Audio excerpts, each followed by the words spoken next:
जय श्री कृष्णा। आप सभी का स्वागत है मेरे YouTube चैनल गोपाल दीवानी में। आज हम आपको मंगलवार व्रत कथा का रसपान करवाने जा रहे हैं।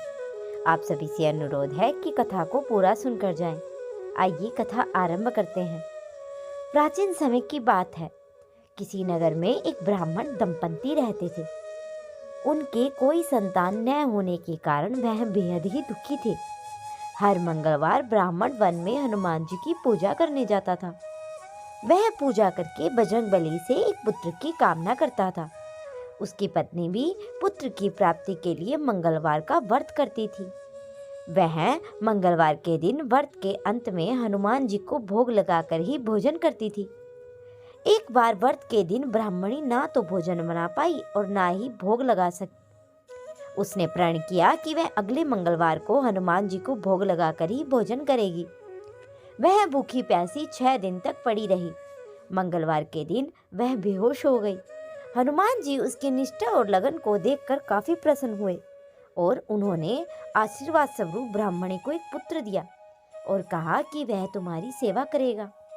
बालक को पाकर ब्राह्मणी अति ही प्रसन्न हुई। उसने बालक का नाम मंगल रखा। कुछ समय उपरांत जब ब्राह्मण घर में आया तो बालक को देखकर पूछा कि यह कौन है। इस पर पत्नी बोलती है कि मंगलवार व्रत से प्रसन्न होकर हनुमान जी ने यह बालक मुझे दिया है। ब्राह्मण को अपनी पत्नी पर तनिक भी विश्वास नहीं हुआ।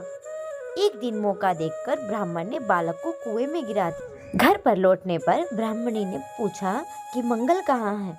तभी पीछे से मंगल मुस्कुराकर आ गया। उसको वापस देखकर ब्राह्मण आश्चर्यचकित रह गया। रात को हनुमान जी ने उसे स्वप्न में दर्शन दिए और बताया कि यह पुत्र उन्होंने ही उसे दिया है। सच जानकर ब्राह्मण बहुत ही खुश हुआ, जिसके बाद ब्राह्मण दंपति नियमित रूप से मंगलवार का व्रत रखने लगे। मंगलवार का व्रत रखने वाले मनुष्य पर हनुमान जी की अपार कृपा होती है। हे हनुमान जी, जैसे आपने ब्राह्मण और ब्राह्मणी के दुखों का सर्वनाश किया, वैसे ही इस कथा को सुनने और हुंकार बनने वाले के दुखों का भी सर्वनाश करें। तो ये थी मंगलवार की व्रत की कथा। अगर आप सभी को कथा पसंद आई हो तो मेरे चैनल को सब्सक्राइब करें, वीडियो को लाइक करें और कमेंट में जय श्री राम अवश्य लिखें।